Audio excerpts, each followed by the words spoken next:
All right, Psycho Billy, I'm live pit side, Mitchell Speedway, Fairbanks, Alaska. Martin, Flora, beautiful sunny day out. How we doing, Psycho Billy Nation? Marty, we've got two cars here. Now you are a race car driver, the 11F. 11F is your car, right? That is my personal car. She didn't get the new ramp, didn't get the new body or anything on it this year because when we found out that Kenny Wallace was going to come to Fairbanks, Alaska and was going to race a car, I took my spare chassis out and we put the pretty clothes on the... So you had to focus on this major project. That is correct. So are you the one totally responsible for getting Kenny Wallace here? I am not. I will not take credit for that. I can't. That was You're just predominantly Monty Pearson. He's the president of the organization. We kind of spitballed ideas back and forth. And I said, well, you know, I've got a spare car. If he decides he wants to come up, we can absolutely put him in a modified. That's what he runs. So next thing you know, phone calls were made, plans were hashed, cars came out of the woodwork, and here we are today, 75, almost 80 degrees in Fairbanks, Alaska, midnight sun. And isn't it beautiful? We're going to go turn some laps on a dirt track. Okay, now just between you and me, does Kenny know that he's in your backup car, that you did not give him your main car? He does, actually. He stopped by the shop yesterday on his way up from the Point Lodge down in Lake Louise. He's coming through North Pole. They're going to Santa Claus' house, do some shopping for Christmas, because that's what you do when you're in North Pole. I swung by there today as well. Yep, and he swings into the shop and he sees the motor all tore apart and he's kind of going, oh my God, what's going on here?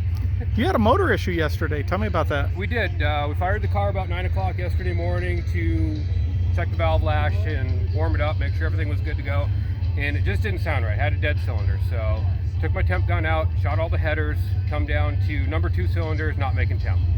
Pull spark plug out, put a new one in, nothing. Check for spark, okay, we got good spark. So we know it's an internal problem at this point.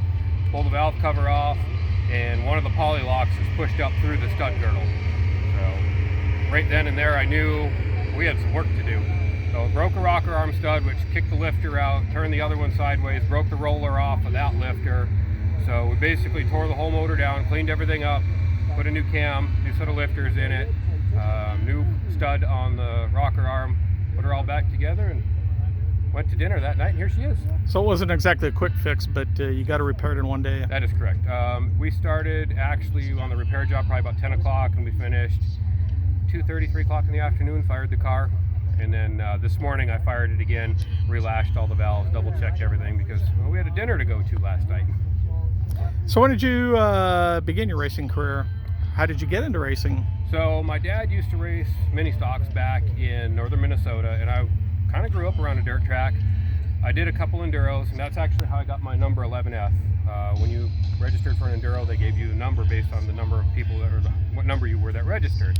So being 11F or 11 person to register, that was my number, and it just kind of stuck. I added the F for my last name over the last couple of years, and I didn't really start racing competitively until 2009 when I moved to Fairbanks, because I was in the military for 20 years, retired out of there, and moving around every couple of years, it was really hard to keep up on cars. I did some asphalt racing with the ASA Modifieds at Meridian Speedway in Meridian, Idaho, and asphalt racing's fun and all, but man, dirt has my heart. So this was like your 12th year? Basically, yeah, about 12 years now.